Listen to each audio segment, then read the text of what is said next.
nasales, alguien está con el micrófono encendido, por favor apáguelo. Y cuando hablo de fosas nasales, quiero decir que las fosas nasales están conformadas por 3 compartimientos. Uno es la pirámide nasal o nariz, otro es la fosa nasal propiamente dicha y otro es la nasofaringe. ¿Ok? Hay 3 compartimientos que forman la fosa nasal. La pirámide nasal o nariz, la fosa nasal propiamente dicha y la nasofaringe que la veremos en la faringe. Bueno, entonces hoy vamos a empezar a ver esas 3. La pirámide nasal. Como todos ustedes ya saben, la pirámide nasal está formada por los 2 huesos propios de la nariz y por una serie de cartílagos. El más importante es el tabique del septum nasal, ¿no? Que ustedes ya lo conocen. Voy a mostrarles cuál es el tabique.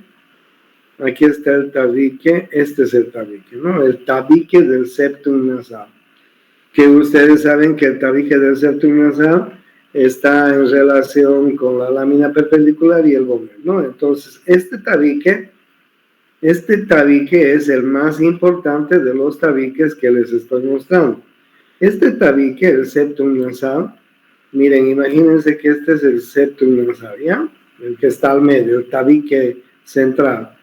Tiene 2 alas, 2 alerones a los costados, así más o menos como se los estoy dibujando, que forman estos cartílagos, que se llaman los cartílagos laterales de la pirámide nasal, que justamente están en relación con los huesos propios de la nariz, ¿ya?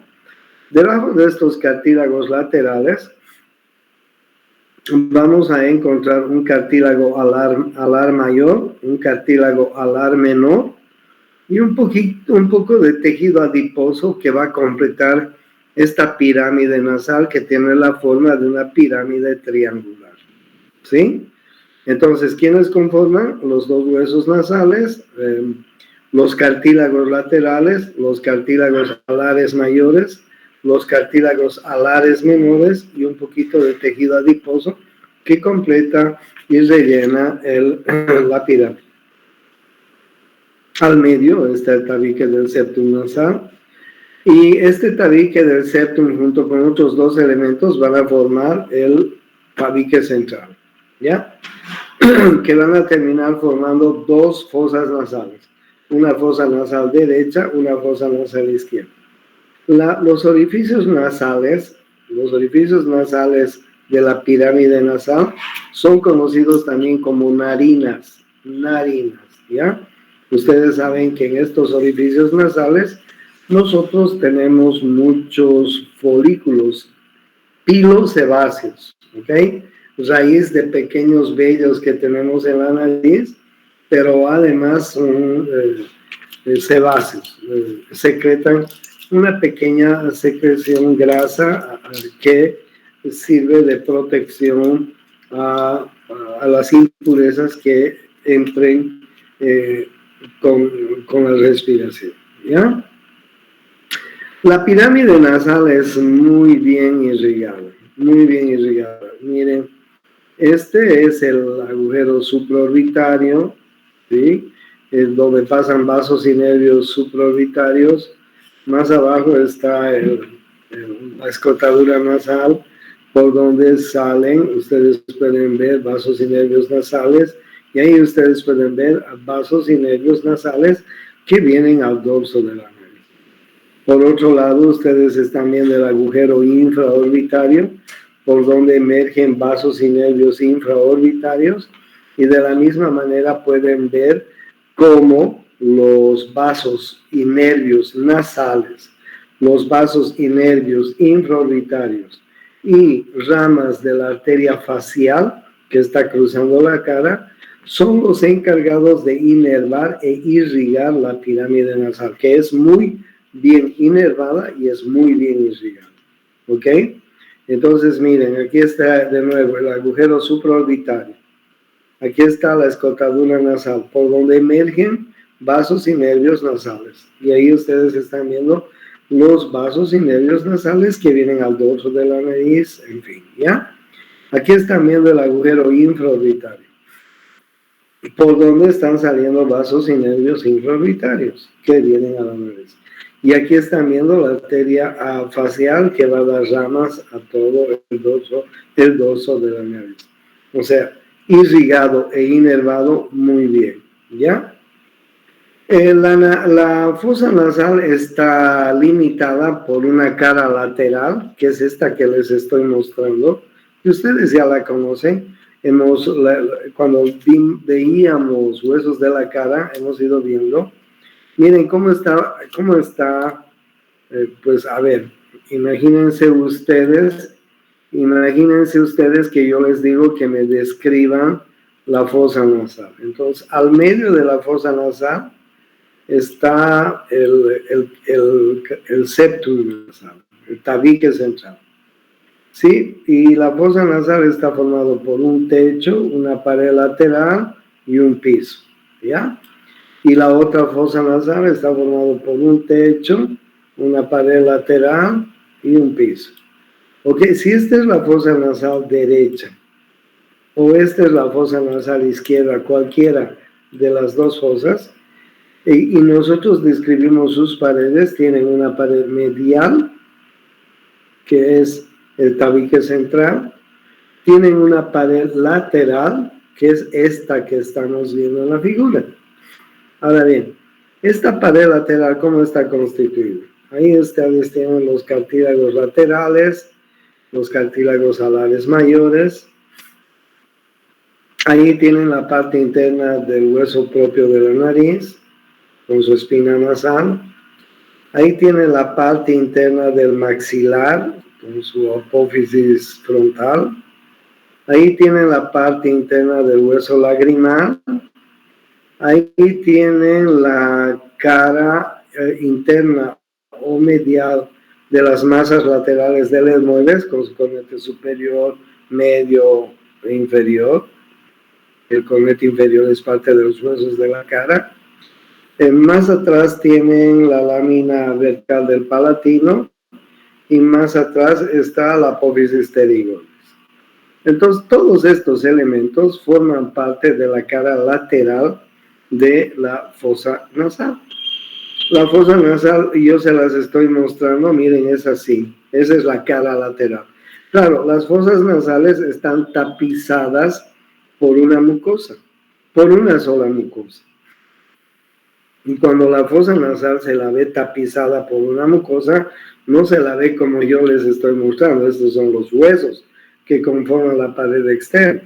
Pero si la vemos tal cual es, la fosa nasal está tapizada por una mucosa. Esa es la mucosa de la nariz, que es la misma para toda la fosa nasal y para los senos nasales, paranasales. Ahí ustedes están viendo el cornete superior, el cornete medio, el cornete inferior, y las cavidades que forman debajo son los meato superior, meato medio y meato inferior. Ustedes saben bien, ¿ya? Ahí están viendo las glándulas pilosebáceas en la parte inicial de las narinas, ¿sí? En la siguiente figura han cortado los cornetes, ¿sí?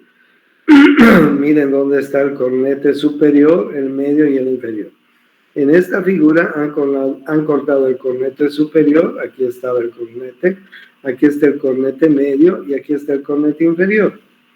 ¿Para qué han cortado? Para mostrarnos los orificios de ingreso a los senos paranasales. Porque cuando hablamos de fosas nasales, también tenemos que hablar de senos paranasales. Ahí ustedes están viendo el orificio de ingreso al seno frontal. Ahí ustedes están viendo los orificios de ingreso a las cerdillas etmoidales anteriores y posteriores. No, cerdillas etmoidales anteriores y medias.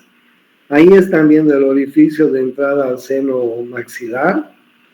Aquí están viendo el orificio de entrada a las cerdillas etmoidales posteriores. Y ahí están viendo el orificio de entrada al seno esfenoidal. O sea, las fosas nasales están en comunicación con los senos paranasales, ¿sí? Y los senos paranasales están tapizados por la misma mucosa, por la misma mucosa. Por eso es que cuando nos resfriamos, una de las complicaciones del resfrío, de una gripe del resfrío, es una sinusitis. La mucosa se inflama y también se puede inflamar la mucosa de los senos paranasales, ¿entienden? Entonces ahí están viendo claramente cómo está conformada la pared externa y la pared externa, ¿ok? Bien, miren ustedes el techo, les voy a mostrar en las 3 figuras del techo. Aquí está el techo, ¿sí? Aquí está el techo y aquí está el techo. Y como ustedes saben, el techo está formada por la lámina cribosa del etmoides. La lámina cribosa del etmoides que tiene la función de hacer pasar filetes nerviosos del nervio olfatorio. Los filetes, aquí encima está el nervio olfatorio, ¿sí? Más o menos así, el bulbo del nervio y el nervio olfatorio, ¿sí? Y este nervio olfatorio va a hacer pasar los filetes nerviosos a través de la lámina cribosa del etmoides. ¿Para qué van a pasar estos filetes nerviosos? Todos estos filetes van a pasar porque aquí en el techo vamos a encontrar unas células especializadas en olfatear, ¿sí? Ahí vamos a encontrar unas células especializadas en olfatear que van a hacer sinapsis con los filetes nerviosos del nervio olfatorio. Estas células en el ser humano están en número de 100.000 células por cada fosa nasal. En el perrito, 1.000.000 de células. Entonces, en el techo vamos a encontrar la lámina cribosa del etmoides que tiene esta particularidad que les estoy diciendo. En el piso vamos a encontrar la apófisis palatina del maxilar, pintada de rojo, y la lámina horizontal del palatino, ¿ok? Estos dos elementos forman el piso de la fosa nasal, vista por arriba, y forman el techo de la cavidad bucal, vista por abajo. ¿Cómo se llaman estos dos elementos que forman el piso de la fosa nasal? La apófisis palatina del maxilar y la lámina horizontal del palatino, ¿ok? Entonces, bien, ya hemos visto la cara lateral de la fosa nasal, la cara externa. Hemos visto la cara superior, la lámina cribosa. Hemos visto la cara inferior, paladar duro o paladar óseo. ¿Cuál cara nos falta? O sea, miren, esta es la fosa nasal. Hemos visto la cara superior, hemos visto la cara lateral, esta cara lateral, y hemos visto la cara inferior. ¿Cuál cara nos falta? Perdón.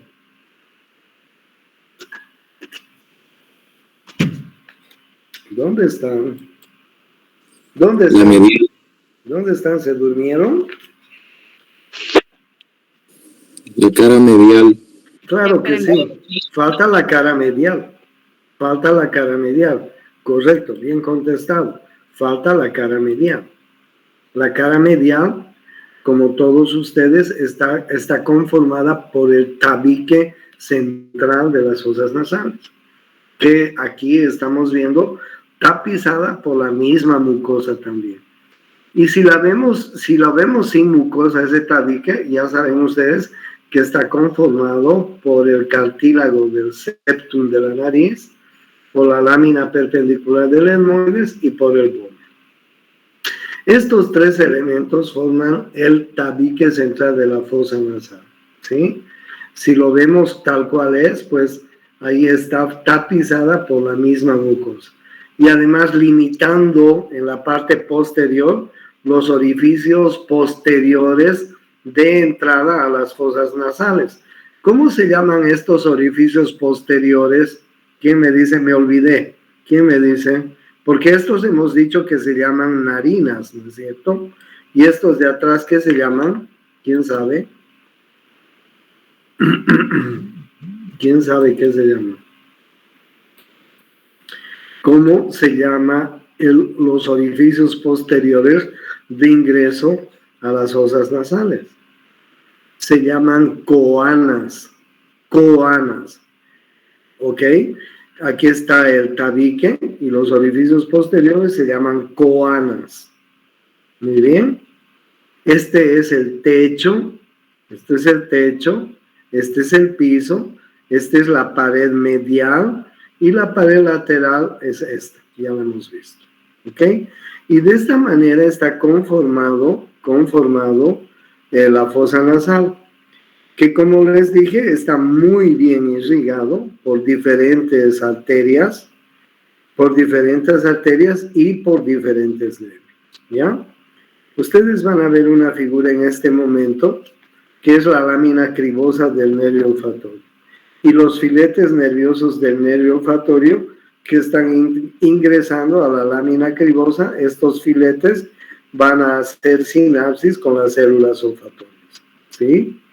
Vean ustedes, este es el nervio nasal interno, y aquí están los nasales posteriores también. O sea, muy bien irrigado e inervada la fosa nasal. Esta mancha que tienen aquí, en realidad no era de color azul, era de color amarillo. Se llama la mancha amarilla, ¿ok? Ahí está distribuida la mucosa olfatoria. Miren, este es el nervio olfatorio encima. Y ya les he dicho que el nervio olfatorio distribuye sus filetes nerviosos por la lámina cribosa. Y en la lámina cribosa se va a encontrar con las células olfatorias. O sea, la mucosa olfatoria, como ustedes están viendo, está distribuida acá, en este lado, ¿sí? No se olviden que el virus del COVID, uno de los síntomas que produce, es la pérdida del olfato. Lo que no sabemos con certeza, si el desgraciadito afecta a las células olfatorias, a los filetes o al nervio olfatorio, o ataca al centro de la olfacción que está en el cerebro. O parece que ataca finalmente a todo, ¿no? Pero inflama. Es una pérdida de olfato parcial la que tenemos cuando nos da COVID. Sobre todo al principio, ¿no? Perdíamos el olfato y perdíamos el gusto. Entonces, es ahí donde el bicho, el virus, parece que inflama toda la vía olfatoria. Ya, ahí ustedes pueden ver, miren ustedes, filetes nerviosos, el bulbo olfatorio, el nervio olfatorio, y ahí el tracto olfatorio, que finalmente termina en el lóbulo, entre el lóbulo frontal y temporal, más o menos está el centro de la olfacción, ¿sí? Una parte, y el otro centro queda en el sistema límbico del cerebro. Entonces, en realidad, las células olfatorias, los filetes nerviosos y el nervio olfatorio solamente son elementos que sirven para conducir el olfato hasta el cerebro, porque donde tenemos el centro del olfato es en el cerebro, en la corteza cerebral entre el lóbulo frontal y temporal, y en la corteza del sistema límbico, ¿ok? En realidad, nuestro cerebro es el centro de todo lo que nos sucede en la vida, ¿no es cierto? Entonces, ahí tienen ustedes cómo está conformado, ¿ya? ¿Qué más? Creo que nada más. ¿Tienen alguna pregunta hasta acá? Bueno, esta es una figura interesante porque ahí podemos ver los senos frontales, los senos maxilares, las cerdillas etmoidales, y en la parte posterior está el seno esfenoidal, ¿no? Miren ustedes, este es el tabique central de la fosa nasal, y además forma parte de la cara medial. Aquí está la cara lateral con sus cornetes, superior, medio, inferior, la cara superior con la lámina cribosa y la cara inferior con el paladar óseo o paladar duro. Y estas cavidades que, como ustedes saben, están tapizados por la misma mucosa de la fosa nasal. Seno maxilar, seno frontal, cerdillas etmoidales y en la parte posterior del seno sonoidal. ¿Sí? Estas son las cerdillas etmoidales que se dividen en anteriores, medias, posteriores. Bueno, y eso es todo lo que les tengo que hablar de las fosas nasales. ¿Tienen alguna pregunta hasta acá?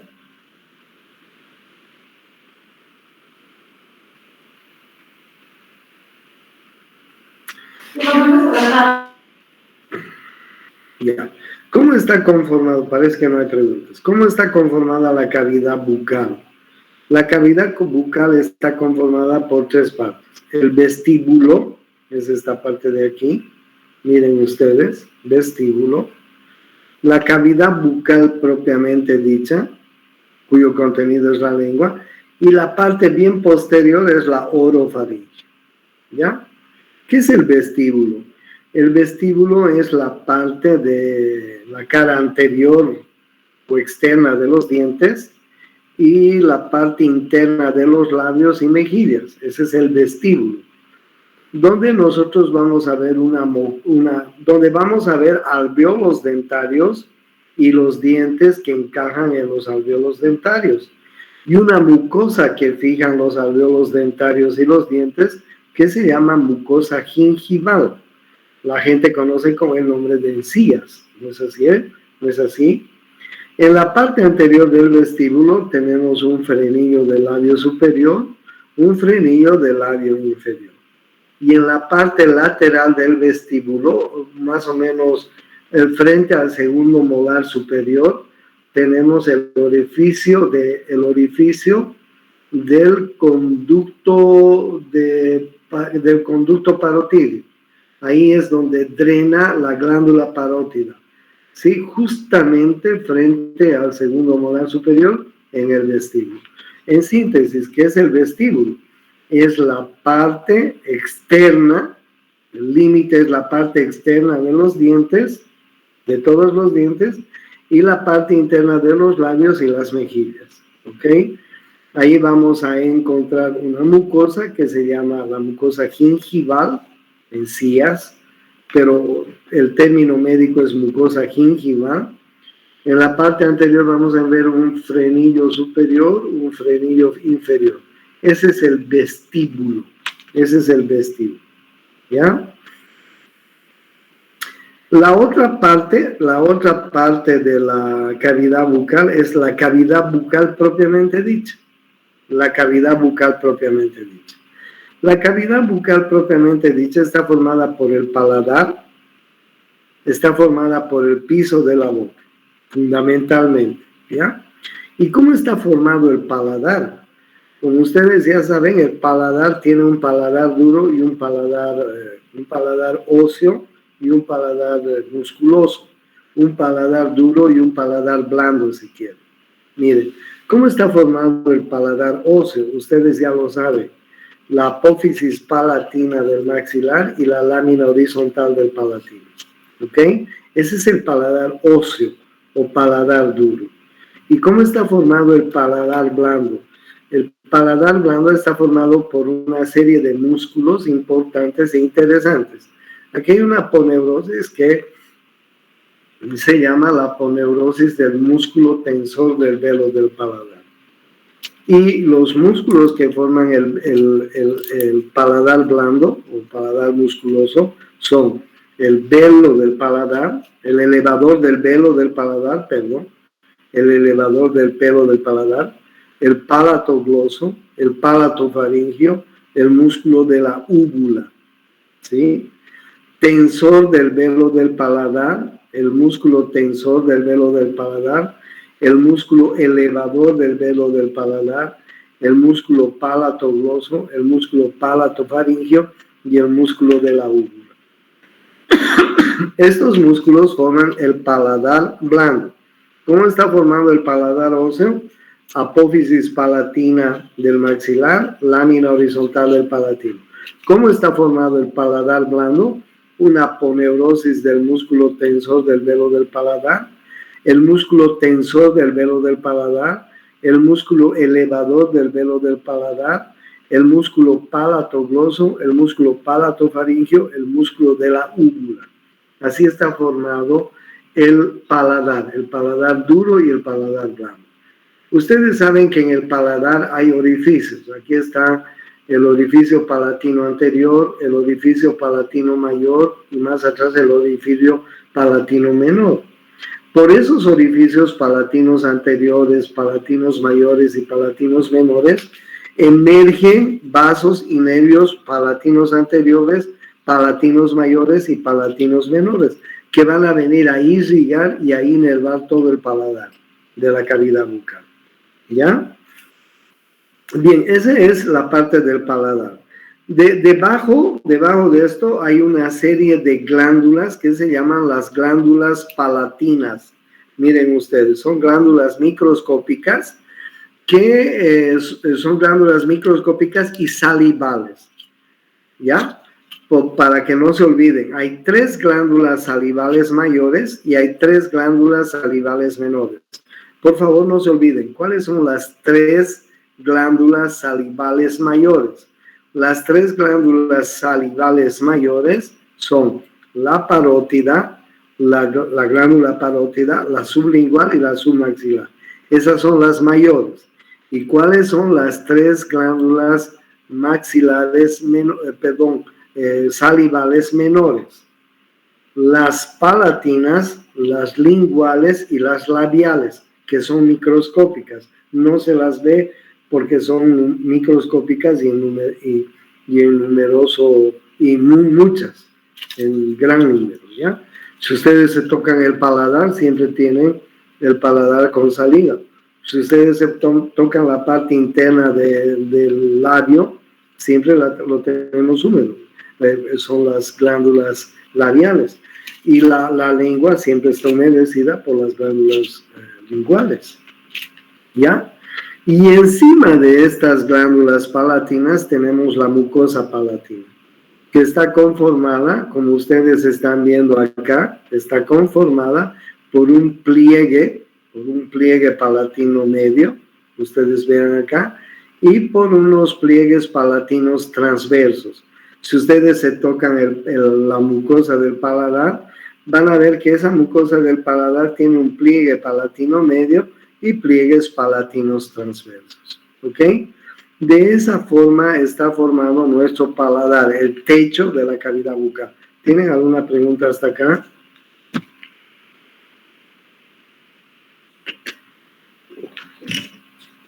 Doctor, las 3 glándulas mayores y 3 glándulas menores, ¿los podrías repetir? No puedo apuntar. Las glándulas mayores, macroscópicas, son la parótida, la sublingual y la submaxilar. Estas son mayores macroscópicas, se las ve la parótida, la sublingual y la submaxilar. Las podemos palpar y ver. Las menores son microscópicas, no se las ve, pero son numerosas, en gran número. Las glándulas menores son las palatinas, las linguales y las labiales. Las palatinas están en el paladar, las linguales en la lengua y las labiales en el labio interno. ¿Ok? Bueno, este es el paladar, este es el techo de la cavidad bucal. ¿Ya? Ahí ustedes están viendo el paladar blando. El piso, ¿cómo está formado el piso de la cavidad bucal? El piso de la cavidad bucal está formado por el músculo del miloioideo. ¿Dónde nace el miloioideo? Ustedes ya saben, en la línea oblicua interna de la mandíbula o línea del miloioideo. Sus fibras musculares vienen hacia abajo y hacia afuera y se juntan en el rafe del miloioideo. Pregunta de examen, ¿cuál es el músculo que forma el piso de la boca? Respuesta, miloioideo. Está reforzado por afuera, por afuera y por dentro. Por afuera está reforzado por el vientre anterior del digástrico, ¿ya? Y por adentro está reforzado por el genioideo. Ahí ustedes están viendo los 2 genioideos. Por adentro está reforzando el piso de la boca y por afuera el vientre anterior los vientres anteriores de los digástricos. ¿Quiénes forman el piso de la boca? El verdadero piso de la boca, el miloideo. ¿Quiénes los refuerzan? Los vientres anteriores de los digástricos por fuera y los genioideos por dentro, que van desde la apófisis geni inferior, desde la apófisis geni inferior hasta el ioides. Genioideo. ¿Ok? Bien. Entonces, no se olviden. ¿Y cuál es el contenido? Ya saben cuál es el techo, ya saben cuál es el piso. ¿Ok? En la cavidad bucal tenemos que mencionar a los músculos masticadores. Sí, muy importantes los músculos masticadores. Este es el músculo temporal y su aponeurosis. No se olviden, línea temporal superior ¿cómo se llama este hueso? Frontal, este otro se llama, ¿qué se llama? Parietal, me olvidé. Línea temporal superior para la aponeurosis, línea temporal inferior para el músculo. Uno de los músculos masticadores es el músculo temporal. ¿Dónde se inserta el músculo temporal? Se inserta en la apófisis coronoides de la mandíbula. Ahí ustedes están viendo el gran músculo temporal, ¿sí? Abre y cierra la mandíbula, la lleva hacia adelante y hacia atrás. Pronación, se llama, la lleva adelante y hacia atrás la mandíbula. Se llama pronación, protrusión y retrusión, así se llama. Protrusión adelante, retrusión atrás. Apertura y cierre de la mandíbula. Y el macetero. El macetero nace en el ángulo externo y en toda la superficie externa de la rama ascendente de la mandíbula y sus fibras musculares se insertan en el labio inferior de la apófisis palatina y en el borde inferior del músculo, de la apófisis cigomática y en el borde inferior del hueso cigomático. ¿Sí? ¿Dónde se inserta el macetero? Repito, borde inferior de la apófisis cigomática y en el borde inferior del hueso cigomático, como ustedes están viendo. Ambos huesos tienen la función de aperturar la mandíbula, de llevarla hacia adelante, protrusión, de llevarla hacia atrás, retrusión. Estos dos músculos sirven para desgarrar los alimentos. Por ejemplo, si estamos en un churrasco o si estamos agarrando una pierna de pollo, imagínense una pierna de pollo, y queremos masticar, lo vamos a hacer con el macetero y el temporal. Desgarran las carnes. Claro, en el ser humano no es tan grande esa función, pero imagínense los mamíferos, ¿no? Imagínense una hiena, un tigre, un león, cuando cazan, pues realmente hacen trabajar su temporal y su macetero de forma espectacular, ¿no? Si alguna vez han visto en el Animal Planet, ¿no? Estos dos músculos son los más importantes, pero hay otros dos músculos que no dejan de ser importantes, son los pterigoideos, el pterigoideo lateral y el pterigoideo medial. ¿Dónde nacen los dos pterigoideos? En las alas de la apófisis pterigoides.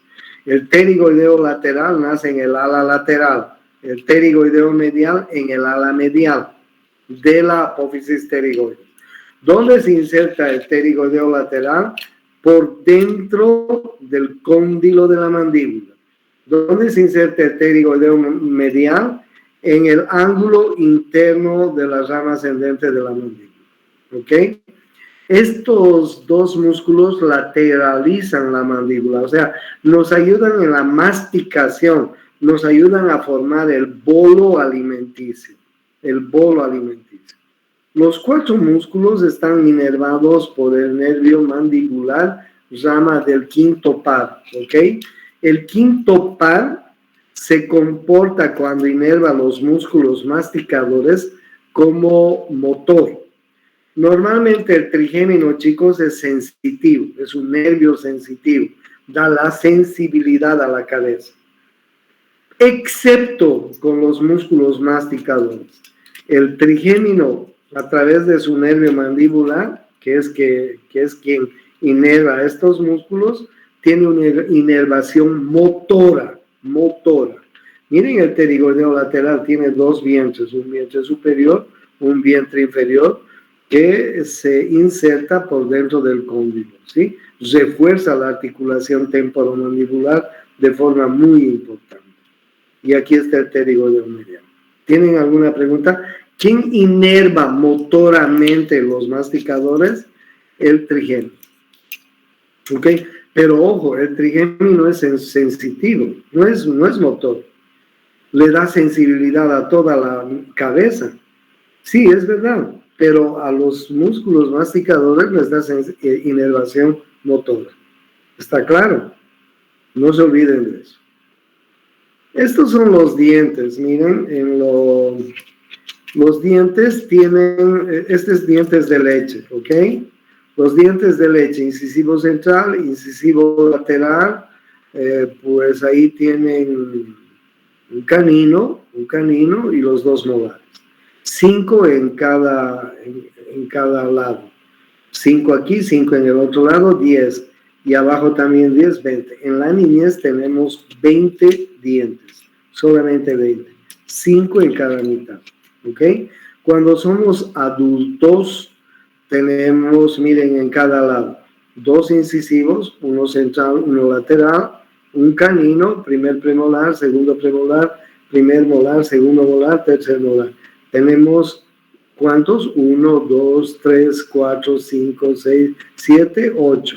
En el otro lado, 1, 2, 3, 4, 5, 6, 7, 8. Incisivo central, incisivo lateral, canino, primer premolar, segundo premolar, primer molar, segundo molar, tercer molar. En el maxilar tenemos 16, en la mandíbula tenemos 16 cuando somos adultos. En total, ¿cuántas piezas dentarias tenemos? 32. ¿Y cómo está formada una pieza dentaria? Una pieza dentaria está formada de esta forma: una corona, un cuello y una raíz. Una corona es la parte del diente que sobresale en la parte externa, sí, que es de color blanco. Un cuello, que es la transición entre la corona y la raíz, ¿ok? Voy a aumentar la imagen. ¿Cómo está formada la corona? La corona está formada por el esmalte. El esmalte tiene un mineral parecido al cuerno de los elefantes, al marfil, que se llama adamantina. Y además es de color blanco, ¿no es cierto? Nuestros dientes son blancos. La corona está formada por el esmalte, la dentina y la pulpa dentaria. ¿Ok? Está formado por el esmalte, la dentina y la pulpa dentaria, donde terminan las terminaciones nerviosas y vasculares. ¿Ya? Ese es la corona, así se llama la corona. ¿Está clara la corona? Esmalte, dentina y pulpa dentaria. El cuello es la transición entre la corona y la raíz. Ahí vamos a tener una mucosa que se llama mucosa gingival. Mucosa gingival que va a reforzar la unión del diente con el alveolo dentario. Y ahí tenemos la raíz encajada en el alveolo dentario. En la raíz, ¿qué tenemos? En lugar de esmalte, tenemos cemento, ¿ok? Tenemos una sustancia que se llama cemento. En la raíz ya no tenemos esmalte, tenemos cemento.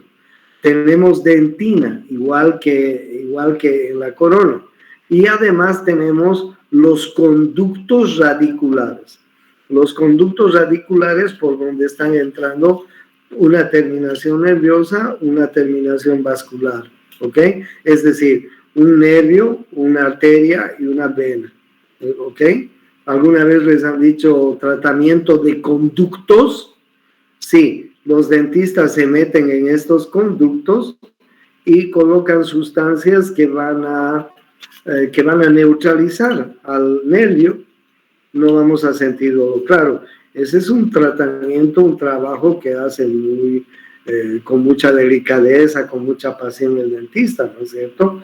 No es nomás brincarle una sustancia que vaya a neutralizar el nervio.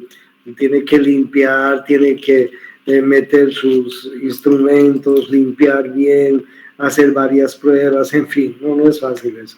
Por eso es que el tratamiento de conducto siempre cuesta caro.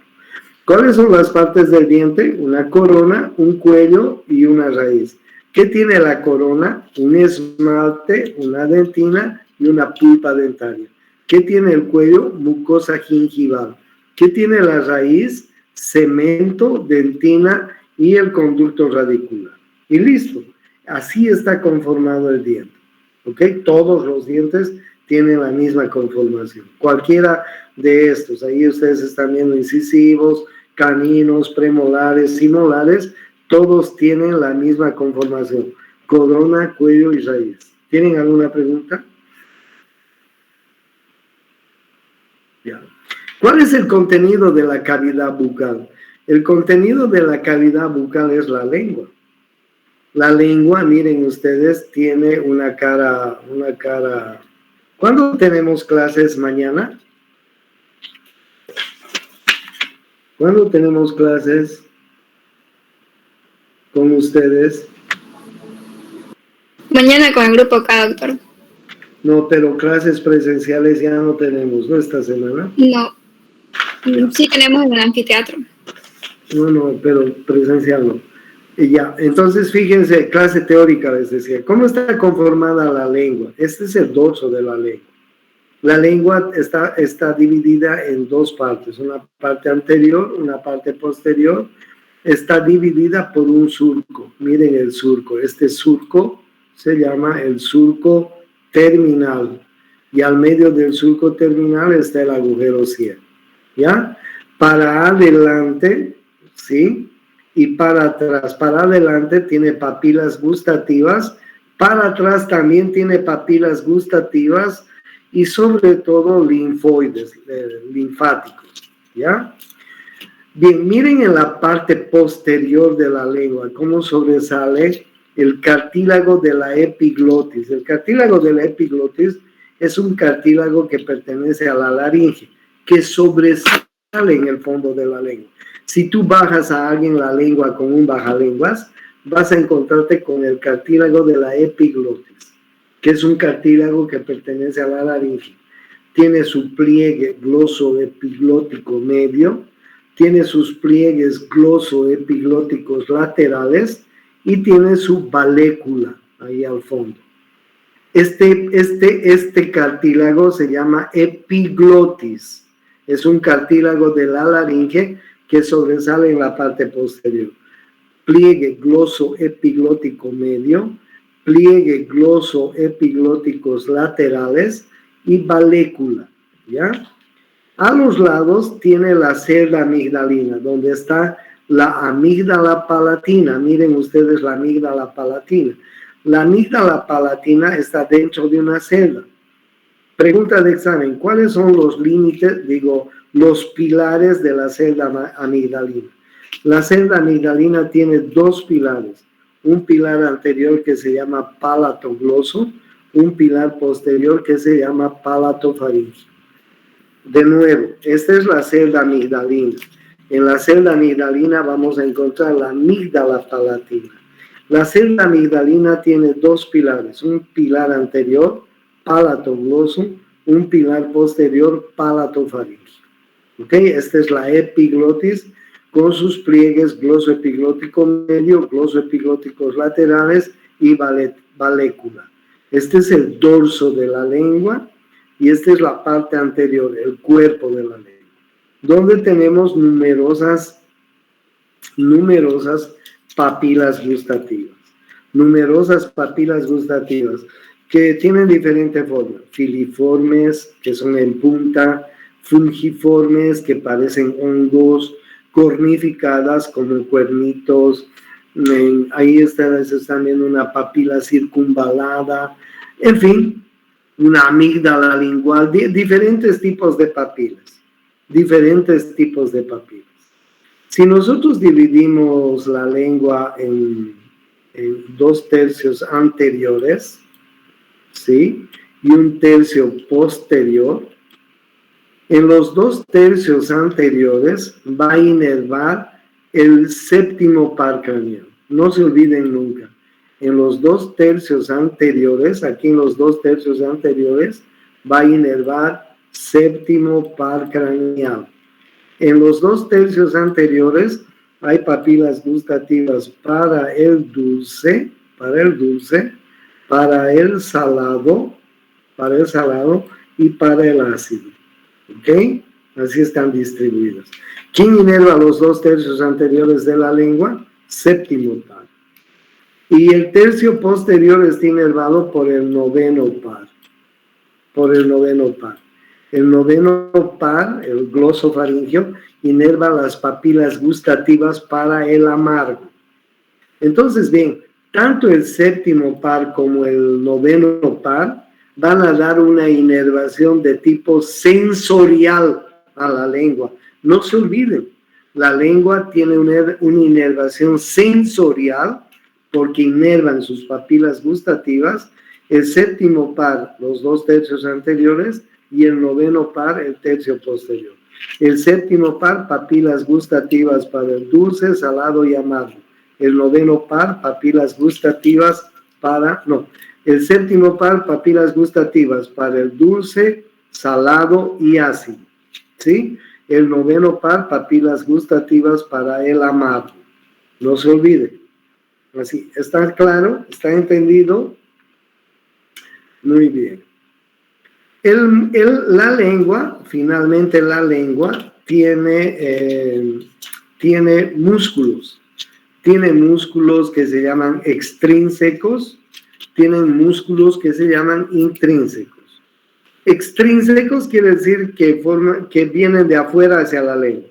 ¿Cuáles son los músculos extrínsecos? Por favor, anoten. Pálato gloso, ¿sí? Gloso significa lengua. Pálato gloso, desde el paladar hasta la lengua. Estilo gloso, desde la apófisis estiloides a la lengua. Io gloso, desde el ioides a la lengua. Genio gloso, desde la apófisis gene superior a la lengua. ¿Cuáles eran los músculos extrínsecos de la lengua? Pálato gloso, ¿sí? Estilo gloso, io gloso y genio gloso. Esos son los músculos extrínsecos de la lengua. ¿Y cuáles son los músculos intrínsecos de la lengua? El músculo que están en el propio espesor de la lengua. Músculo longitudinal superior, músculo vertical y transverso, músculo longitudinal inferior. ¿Ok? Entonces, músculo longitudinal superior, músculo vertical, músculo transverso, músculo longitudinal inferior. Todos estos músculos de la lengua, todos los músculos de la lengua, extrínsecos e intrínsecos, están inervados por el 12º par craneal. ¿Cómo se llama el 12º par craneal? Hipogloso. El hipogloso es el nervio motor de la lengua, el que mueve los músculos de la lengua. ¿Ok? Miren, la lengua tiene inervación sensorial. ¿Quién da la inervación sensorial a la lengua? El séptimo y el noveno. ¿Quién da la inervación motora a la lengua? El 12º. ¿Sí? ¿Y quién da la inervación sensitiva? Porque la lengua también siente, ¿no es cierto? ¿Alguna vez has tomado algo caliente, algo frío o te has mordido la lengua? El quinto par. El quinto par. ¿Ok? ¿Cómo se llama el quinto par? Trigémino. La lengua recibe inervación sensitiva del quinto par a través del nervio mandibular, sensorial del séptimo y noveno par y motora del 12º par. ¿Ok? Eso es todo. La próxima clase les voy a hablar de las glándulas salivales para que me entiendan. Falta un poco todavía de la cavidad bucal. ¿Me hacen recuerdo dónde nos hemos quedado, por favor, la próxima clase? ¿Tienen alguna pregunta?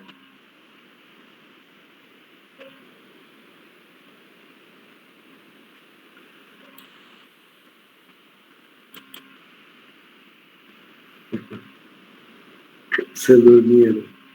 Chao, chicos, nos vemos mañana. Ya, un gusto verlos.